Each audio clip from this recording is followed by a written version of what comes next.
की वार्निंग पर ध्यान दें। इस तरह की वार्निंग कई माध्यमों से, कई रूप में आपके सामने निरंतर आ रही है। डीडी न्यूज भी लगातार आपको आगाह कर रहा है।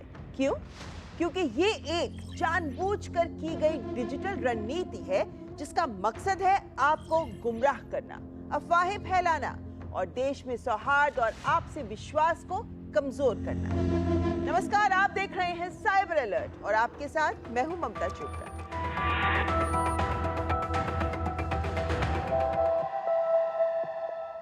आपके सोशल मीडिया पर फर्जी वीडियोस की संख्या में अचानक ही बढ़ोतरी हो जाना संयोग नहीं है, बल्कि एक सोची समझी साजिश है।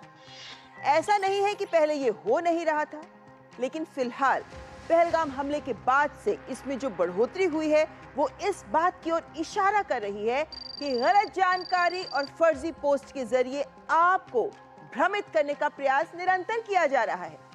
मौजूदा हालात में पाकिस्तान का दुष्प्रचार तंत्र आपको गुमराह करने की कोशिश कर रहा है। अनवेरिफाइड सोर्सेज से कोई भ्रामक सामग्री आपको आए तो उसे फॉरवर्ड करना आपको, राष्ट्र को फायदा नहीं, नुकसान पहुंचा सकता है। इसीलिए सतर्क रहें, जागरूक रहें, जिम्मेदार नागरिक रहें। दरअसल चाहे बात YouTube जैसे प्लेटफॉर्म की हो या फिर पोस्ट इंस्टाग्राम, फेसबुक, व्हाट्सएप जैसे सोशल नेटवर्किंग प्लेटफॉर्म्स की, सोशल मीडिया पर कोई भी कहीं से भी कुछ भी पोस्ट को लेकर करने को आजाद है और जो कुछ भी दिखाया जाता है उस सब की सच्चाई की पुष्टि भी संभव नहीं होती। लेकिन PIB फैक्ट चेक कई अहम झूठ का पर्दाफाश निरंतर करता रहता है और बात पाकिस्तान की हो तो भाई वो तो झूठ का पुलिंदा है ही। अब पाकिस्तान की बात करें तो उनके DGISPR स्वयं प्रेस कॉन्फ्रेंस में दावा करते हैं कि लश्कर तैयबा से जुड़े जिस हाफिज अब्दुल रऊफ को अमेरिका ग्लोबल आतंकी मानता है वो तो एक धार्मिक व्यक्ति लाहौर के निवासी है, उनका आतंकवाद से कोई संबंध ही नहीं है। He is this man. His name is Hafiz Abdur Rauf, who is actually leading the prayers. He's got 3 daughters, son, and he is born in March 1973. You can see his details, family details and everything over here.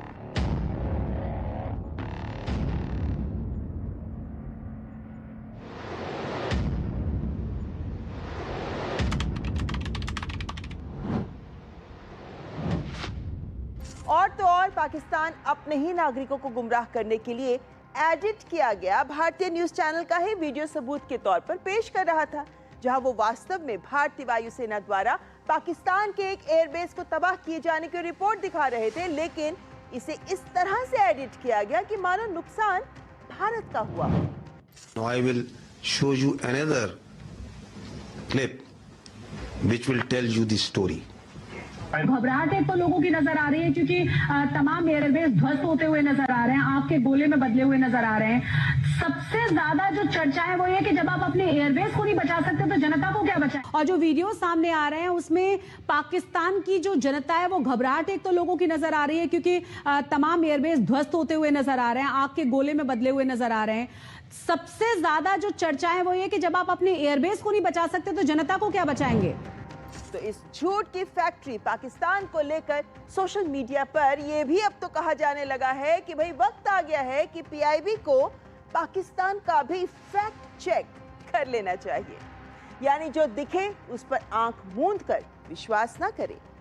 अल जजीरा जैसे news channel भी झूठी अफवाहें उड़ाते रहे हैं। जैसे कुछ दिन पहले अल जजीरा पर कहा गया था कि भारतीय वायुसेना की महिला पायलट पाकिस्तान की हिरासत में है और बाद में स्वयं पाकिस्तान के DGISPR ने कह दिया कि उनके पास कोई भी भारतीय पायलट नहीं है। ऐसी फेक न्यूज परोसने वाले चैनल से भी आपको सावधान रहना चाहिए। According to the military sources, at least 2 more Indian fighter jets, these are Rafales, according to the government of Pakistan, have been shot down. A female pilot has been taken into custody. She was one of the fighter pilots of the Indian Air Force. I can confirm you very clearly, we don't have any pilot in custody. विभिन्न राज्यों की cyber police और प्रशासन भी लगातार cyber हमलों को लेकर आम जनता को आगाह कर रहा है। अब देखिए इसी न्यूज को, क्योंकि जम्मू कश्मीर सरकार ने भी एक सार्वजनिक परामर्श जारी करके नागरिकों से शांत रहने और सोशल मीडिया पर प्रसारित जो अनवेरिफाइड दावे हैं उनसे बचने का आग्रह किया है। ये सब जानकारी आम जन को जानना और समझना जरूरी है कि सोशल मीडिया पर जो गलत सूचनाएं या असत्यापित दावे प्रसारित किए जाते हैं वो दहशत पैदा कर सकते हैं। तो निवासियों को अफवाहों में शामिल होने या उन्हें फैलाने से बचने की सलाह दी जाती है। सटीक जानकारी के लिए सिर्फ विश्वसनीय समाचार चैनल्स और सरकारी संचार पर ही भरोसा करना चाहिए। ये जानकारी या ये परामर्श जो जम्मू कश्मीर पुलिस की ओर से दिया गया, इसी तरीके से मध्य प्रदेश पुलिस ने भी सावधान किया है कि भारत पाक तनावपूर्ण हालात में साइबर हमलों का खतरा बढ़ गया है। भारत पाक के संदर्भ में ही व्हाट्सएप, ईमेल, सोशल मीडिया पर फैलाई जा रही फिशिंग लिंक्स, एपीके फाइल्स, फर्जी न्यूज और वीडियो से हमें बचना चाहिए। अनजान लोगों से अगर कोई संदेश आए तो उन्हें आप मत खोलें, उसे साझा तो बिल्कुल ना करें। अगर आपको कोई संदेह लगता है कि भाई ये जो कंटेंट मुझे किसी ने भेजा है ये खतरनाक हो सकता है या फेक हो सकता है या गलत मंशा से भेजा गया है, तो उसकी रिपोर्ट करना भी तो हमारी आपकी नागरिकों की ही जिम्मेदारी है, खासकर आजकल के दौर में। वैसे राज्यों से लेकर शहरों तक की पुलिस भी अब तो सावधान कर रही है, क्योंकि पुलिस और प्रशासन का एक ही लक्ष्य है कि आम जन समझें कि इस वक्त जो कुछ दिया जा रहा है सोशल मीडिया पर, जो कुछ कहा जा रहा है, उस सब को हमको विश्वास करना जरूरी नहीं है। तो पुलिस की सलाह आप जरूर माने। ये महोबा पुलिस कह रही है कि आप सावधान रहें, साइबर हमले को लेकर तैयार रहें। किसी अनजान लिंक या क्यूआर कोड से आपको दूर ही रहना चाहिए। ओटीपी या बैंक डिटेल्स आपको किसी से साझा नहीं करनी चाहिए। सोशल मीडिया पर देश और सेना से जुड़ी बातों को आप ना डालें। पासवर्ड्स, आपके जो बैंक पासवर्ड्स हैं, आपके ईमेल्स के पासवर्ड्स हैं इत्यादि, अगर आपको शक हो तो उन्हें जरूर बदल लें और 2 स्टेप वेरिफिकेशन को जरूर एक्टिवेट करके रखें। अपने डिवाइसेस को अपडेटेड रखें और एंटीवायरस को भी एक्टिवेट करके रखें। अगर आपको कोई शक है किसी भी पोस्ट पर, किसी भी लिंक पर, किसी भी ईमेल पर, तो तुरंत अपने डिवाइस को बंद करें, नजदीकी साइबर थाने को सूचित करें। ऑनलाइन भी आप 1930 पर और साइबर क्राइम पोर्टल पर शिकायत कर सकते हैं। देश की रक्षा अब आपकी जागरूकता से भी जुड़ी हुई है। सतर्क रहें और सुरक्षित रहें, ये बहुत जरूरी है। वैसे बातें नई नहीं हैं, लेकिन आपको बताना बहुत जरूरी है, क्योंकि आज के दौर में साइबर सुरक्षा यानी देश की सुरक्षा।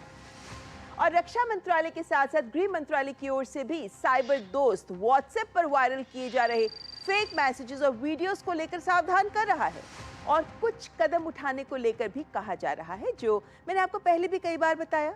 तो एक बार फिर जल्दी से समझ लें कि व्हाट्सएप की सुरक्षा को लेकर आपको 2 फैक्टर ऑथेंटिकेशन तुरंत एक्टिवेट कर लेना है, लेकिन साथ ही ये काम भी करें। क्या, बताती हूँ। सिंपल है, आपको सेटिंग्स पर जाना है, फिर प्राइवेसी पर जाना है और प्राइवेसी पर जाकर अगर आप स्क्रॉल डाउन करेंगे तो आप एडवांस्ड की ऑप्शन को पाएंगे। इस ऑप्शन में जब आप इसे खोलेंगे तो पहला ऑप्शन आएगा, उसे एक्टिवेट कर लें। ये है ब्लॉक अननोन अकाउंट मैसेजेस, यानी अनजान अकाउंट के मैसेजेस को आप ब्लॉक कर रहे हैं। इससे आपका अकाउंट भी सेफ रहेगा और जो फोन की परफॉर्मेंस है वो भी बेटर हो जाएगी। वैसे व्हाट्सएप पर सुरक्षा को लेकर मैंने 5 अहम कदम पिछले एपिसोड में भी बताए थे। Please use them. Social media पर कितने ही झूठ वायरल हो जाते हैं, करता कौन है? हम ही तो करते हैं। लेकिन किसी भी जहरीली झूठी पोस्ट को आगे फॉरवर्ड करना भी आज के वक्त में राष्ट्र प्रेम की भावना के विरुद्ध ही जाता है। जब भारत ने पाकिस्तान पर जवाबी हमला किया था तो पाकिस्तान ने बचाव की राह ना देखकर साइबर जगत में झूठ की बौछार कर दी थी। लेकिन भारत के साइबर वीरों ने, साइबर सैनिकों ने एक एक झूठ का पर्दाफाश भी किया।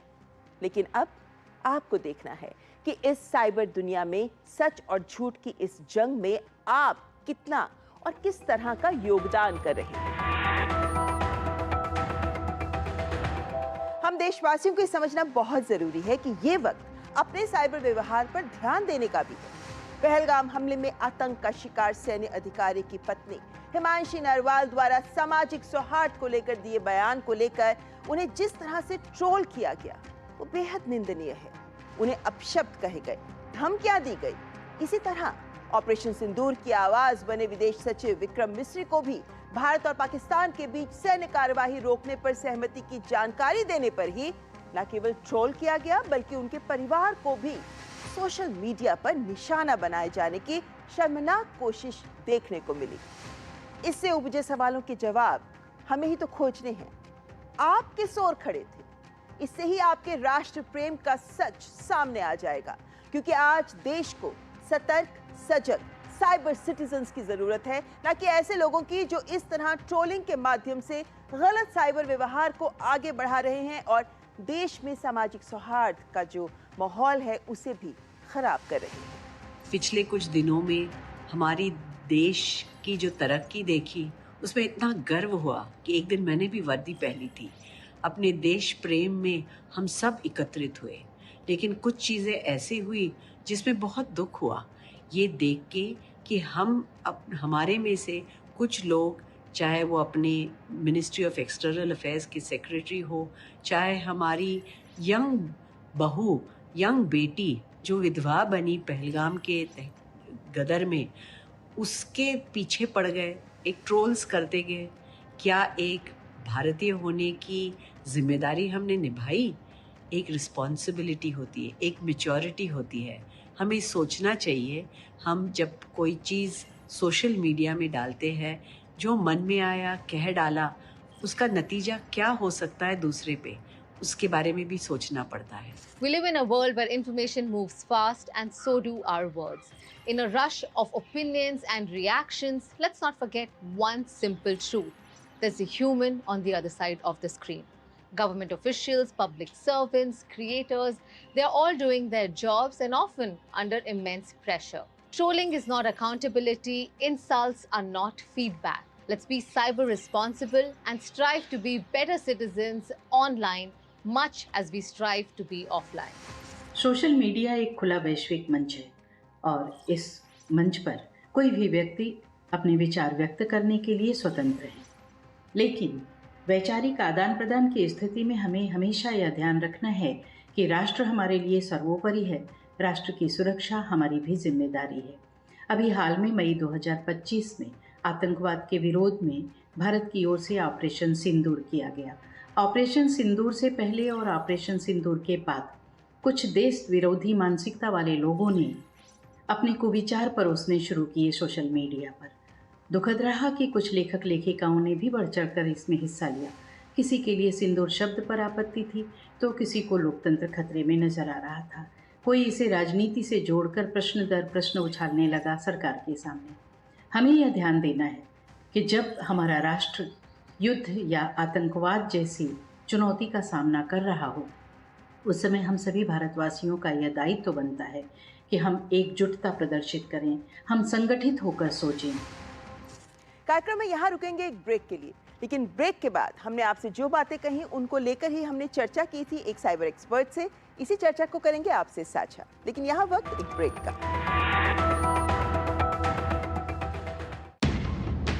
झूठ से भी खतरनाक होता है अधूरा सच, और वैसे ही खतरनाक होती है अधूरी खबर, क्योंकि हर खबर के साथ जुड़ा होता है उसका इतिहास, वर्तमान और भविष्य। देखिए हर बड़ी खबर जिसमें होगा तथ्य, तर्क और सबूत। देखिए पूरा सच प्रखर श्रीवास्तव के साथ सोमवार से शुक्रवार शाम 7:30 बजे सिर्फ डीडी न्यूज पर।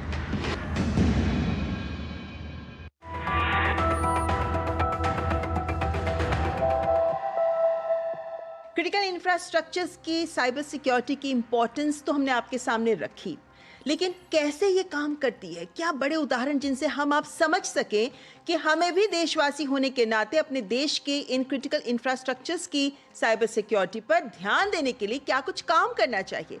हमारे साथ बात करने के लिए जुड़ी हैं इस वक्त साइबर एक्सपर्ट रूपाली मेहरा, जो जानी मानी साइबर एक्सपर्ट हैं और आप ग्लोबल साइबर सिक्योरिटी एसोसिएशन की गवर्निंग काउंसिल की मेंबर हैं। रूपाली जी, बहुत बहुत स्वागत है आपका। Thank you so much for having me on the show. हम हमेशा ये बात तो जानते हैं कि मैं एक इंडिविजुअल होने के नाते जब मैं इंटरनेट से जुड़ जाती हूँ तब मैं पूरी दुनिया से जुड़ जाती हूँ। Correct. उसमें हमारे देश की साइबर सिक्योरिटी भी उससे जुड़ जाती है और मेरी अपनी इंडिविजुअल सिक्योरिटी तो इम्पॉर्टेंट है ही, लेकिन जब ये क्रिटिकल इंफ्रास्ट्रक्चर की बात करते हैं तो एक आम जन सोचता है ना कि अरे डैम ठीक काम कर रहा है, पावर ग्रिड ठीक काम कर रही है, उसमें मेरी डिजिटल सुरक्षा कहाँ से जुड़ जाती है, कैसे जुड़ती है ये सुरक्षा? देखिए, पहले तो ये समझना बहुत ज़रूरी है कि पहले जो ऑपरेशंस हुआ करते थे उसमें टेक्नोलॉजी का यूज़ नहीं होता था। जैसे कोई आप मशीनरी देखते हैं तो मशीनरी में सिर्फ प्रोडक्शन का काम हो रहा है, बट उसको हम इंटरनेट से जोड़ के नहीं देखते थे। मतलब जैसे पहले बैंकों में हर जगह पे रजिस्टरों में काम होता था, पोस्ट ऑफिस में, लेकिन अब सब कंप्यूटर पे आ गए। एग्जैक्टली, वो फिर भी एक तरीके से अगर आप देखेंगे वो डेटा है। लेकिन अगर आप ऑपरेशंस की बात करेंगे, जैसे कि हमने ऑयल एंड गैस प्लांट को देखें, तो जो ऑयल के ट्रांसमिशन लाइंस हैं, जो रिफाइनरीज का प्रोसेस है, या जो स्टील प्रोडक्शन का प्रोसेस है, या जो एयरपोर्ट में air traffic management, all of these require some kind of equipment and devices. जब ये devices और equipments जब इंटरनेट से कनेक्ट हो जाते हैं तो ये भी साइबर स्पेस का पार्ट बन जाते हैं। और ये बहुत समय से है, लेकिन अब क्योंकि साइबर के थ्रू थ्रेट आ रहा है, इसलिए हमें ऑपरेशनल टेक्नोलॉजी की सिक्योरिटी देखना बहुत ज़रूरी होगी। लेकिन इंटरनेट पर बहुत सारे ऐसे साइबर अटैक्स की खबरें हैं कि किसी की बैंक की सिक्योरिटी, किसी हेल्थ सिस्टम की, जैसे यूके में पूरे हेल्थ सिस्टम को ही हैक कर लिया गया, रैंसम देना पड़ा, किसी कंपनी के किसी एम्प्लॉय के माध्यम से उस कंपनी को हैक कर लिया गया और एम्प्लॉय को पता भी नहीं है कि भाई वही माध्यम बन गया जिसके माध्यम से ऐसा कुछ हुआ। तो ऐसे कोई बड़ा उदाहरण है? देखिए, ह्यूमन और मशीन में कुछ ना कुछ इंटरेक्शन रहता है, और जब मशीन एक इंटरनेट से कनेक्टेड है और उस इंटरनेट पे कोई कमांड या कोई इंफॉर्मेशन या कोई भी मशीन को ऑपरेट करने की इंस्ट्रक्शन जब ह्यूमन के थ्रू जाती है तो वो ह्यूमन माध्यम बन जाता है। जैसे अगर आप मशीन को अज्यूम करें एक पावर प्लांट में है, उसको किस तरीके से एक पर्टिकुलर प्रोसेस के थ्रू चलाना है, उसका कंट्रोल अगर इंटरनेट के थ्रू किया जा रहा है तो उसमें ह्यूमन इन्वॉल्व है, और उस कमांड को ह्यूमन अपने डिवाइस से ट्रांसमिट कर रहा है, उस टेम्परेचर कंट्रोल का या उस रिफाइनरी के फ्लो का, वेदर इट इज ऑयल और water, I can actually be the source which can click on, let's say, a malware or any kind of hack mechanism by a threat actor, and I can actually risk my plant or manufacturing. तो as a human, कहने का मतलब ये है कि अगर मेरे पास access है उस प्लांट की, उस ऑपरेशन की, और मैं कोई भी डिवाइस यूज़ कर रही हूँ, तो जाहिर है कि उस डिवाइस मेरे को टारगेट करके उस सिस्टम को टारगेट किया जा सकता है। मेरे को टारगेट करने का मतलब मेरी डिवाइस के माध्यम से मुझ तक पहुँचना, जिसका मतलब कि मेरा डेटा जो जगह जगह फैला हुआ है उसके माध्यम से जो भी टारगेट करना चाहता है उस ऑपरेशन को या उस सिस्टम को या उस पावर ग्रिड को, तो वो मेरे तक पहुँचने का प्रयास करेगा। मतलब ये सोचना बहुत ज़रूरी है कि कहाँ से तार जुड़ रहे हैं और उसमें हम भी एक अहम हिस्सा हैं। अगर एक कॉर्पोरेट लाइफ में अगर आप देखें, we have hierarchy, we have controls defined, इसे हम साइबर सिक्योरिटी में कहते हैं आइडेंटिटी एंड एक्सेस मैनेजमेंट। आपकी एक आइडेंटिटी है, you are working at a very reputed organisation, Doordarshan में हैं आप, अगर आपको हमने कुछ एक्सेस देना है तो आपकी आइडेंटिटी को चेक करने का कोई तरीका होगा। उस आइडेंटिटी को चेक करने के बाद हम आपको उस सिस्टम में एक्सेस देंगे, राइट? अगर आपकी आइडेंटिटी को कोई और यूज कर ले या कोई चुरा ले, आइडेंटिटी थेफ्ट कहते हैं उसे, बिल्कुल, तो वो जो एक्सेस जो आपके पास आना था वो उसके पास चला गया। So you become that source because your identity has that access. If your identity is stolen, then access is also stolen.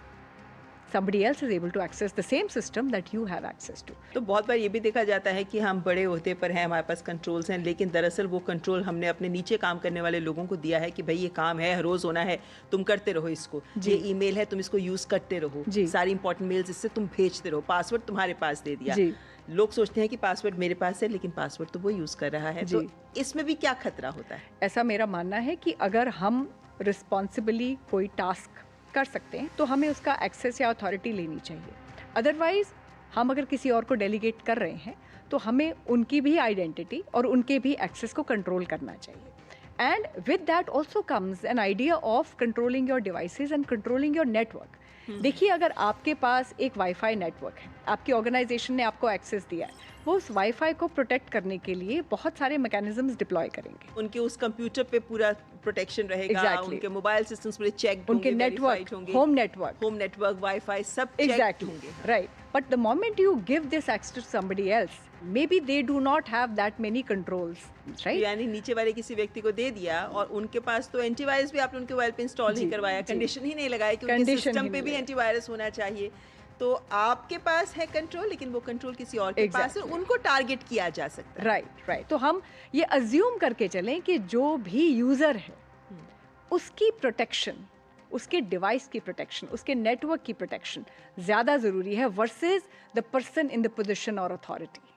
User is more important. User is more important. और अगर हम और आप यूजर हैं तो हम सबको भी बहुत ज़रूरत है अपने आप को सुरक्षित रखने की। लेकिन रूपाली जी, जैसे हमने देखा कि तमाम इंस्टीट्यूशंस पर साइबर अटैक्स हो रहे हैं, और आजकल के दौर में तो ये मौजूदा हालात के मद्देनज़र और ज़्यादा गंभीर हो गए हैं और ज़्यादा हो गए। सिस्टम हमारा रोबस्ट है, लेकिन हर इंडिविजुअल का सिस्टम रोबस्ट नहीं है, जैसा आपने भी बताया है कि इम्पॉर्टेंट है।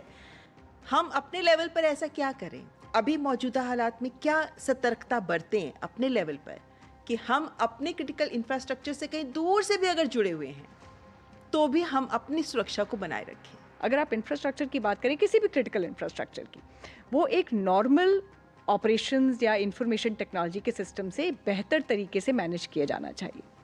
उस सिस्टम को किसी इंटरनेट पे आने ही ना दे, और अगर आता भी है तो फायरवॉल के थ्रू उसको प्रोटेक्ट किया जा सकता है, और उसको एक VPN के थ्रू, प्राइवेट नेटवर्क के थ्रू मैनेज किया जा सकता है। दूसरा तरीका है कि आप कोई भी इक्विपमेंट अगर यूज़ करते हैं, तो इक्विपमेंट्स की बात हमने पहले भी की है, उसमें पैच किया जाता है। वो पैच एक प्रोग्राम होता है। अगर आपका ऑपरेटिंग सिस्टम है जो पुराना है, जो सिस्टम को रन करता है, फॉर एग्जांपल वो साइबर से कनेक्टेड नहीं है, लेकिन आप अगर देखें तो उस ऑपरेटिंग सिस्टम में भी पैचेस आते हैं। वो क्यों आते हैं पैचेस? क्योंकि वो पैचेस नई वाली जो मैलवेयर्स हैं या वल्नरेबिलिटीज़ हैं उनसे प्रोटेक्ट करेंगे। जैसे हम नॉर्मल इसमें अपडेट्स लेते हैं, एग्जैक्टली वही बिल्कुल बात है।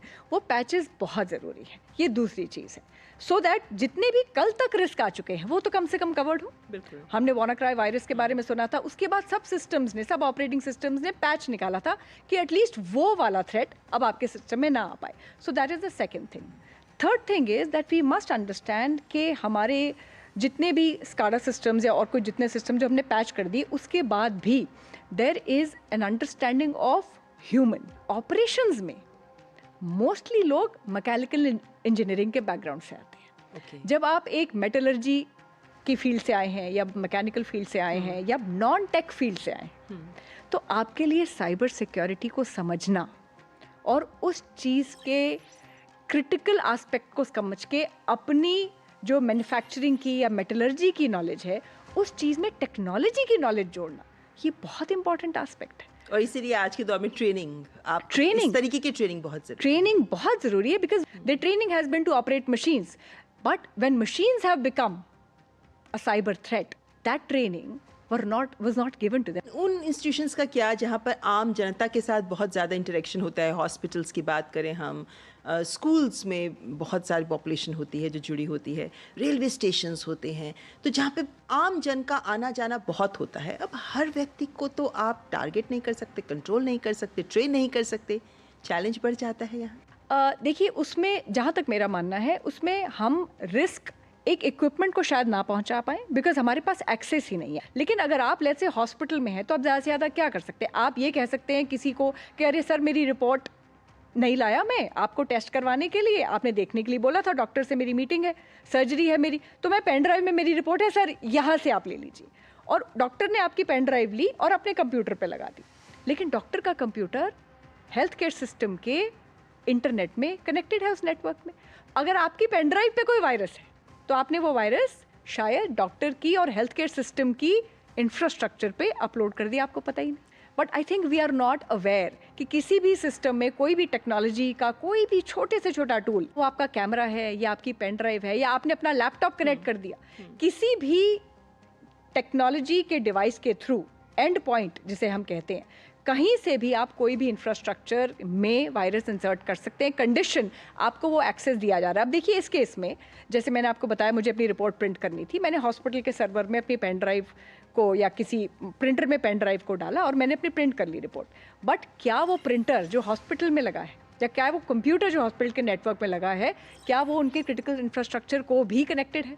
अगर हाँ, तो मुझे ही नहीं पता कि मैंने एक छोटे से कारण के लिए जो अपनी पेन ड्राइव लगाई, अब इस इंसान को एक्सेस भी नहीं था, ना उनकी आइडेंटिटी चेक सिस्टम ने कभी करी, because he was not suppose to enter into your network. But वो किसी एड हॉक कारण से आपके सिस्टम में आ गया। जी। तो ये आइडेंटिटी एक्सेस मैनेजमेंट बहुत ज़रूरी है, बिकॉज अपने एम्प्लॉयज़ को तो आप कंट्रोल कर सकते हैं, लेकिन general public, whether it is a school student जो अपना बच्चा लेके आया, मैम होमवर्क है मेरा पेन ड्राइव में, वो लेके आ रहा है, या कोई ऐसी ईमेल जो आप फॉरवर्ड कर रहे हैं जिसमें कोई लिंक है, वो आपने फॉरवर्ड कर दिया अपने डॉक्टर को कि सर इसमें मेरी रिपोर्ट है, आप इस लिंक को क्लिक कर लीजिए, उसमें मैलवेयर है। सो तरीके बहुत हैं। जो तरीके आप बता रही हैं, इसीलिए शायद आज के वक्त हम सबको संवेदनशील होना चाहिए कि हम इन सब आदतों को ध्यान दें इन पर और इन्हें सुधारें भी, ताकि एक रिस्पॉन्सिबल साइबर सिटीजन बन सकें। बहुत बहुत शुक्रिया रूपाली जी हमारे साथ इस चर्चा में बात करने के लिए और इन तमाम महत्वपूर्ण बिंदुओं पर रोशनी डालने के लिए। Thank you so much. Thank you so much, thanks for having me.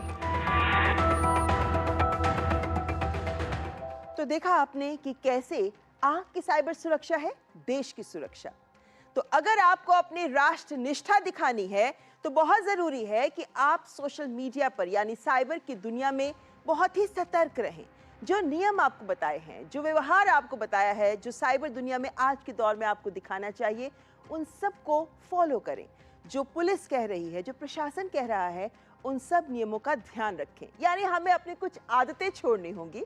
हम जिस तरीके से लापरवाही से सोशल मीडिया पर व्यवहार करते हैं, फॉरवर्ड करते हैं पोस्ट या फिर कुछ भी बयान दे देते हैं, उन सब से अब हमको बचना बहुत ज़रूरी है। और ये सब करना है तो आपको रहना होगा साइबर अलर्ट।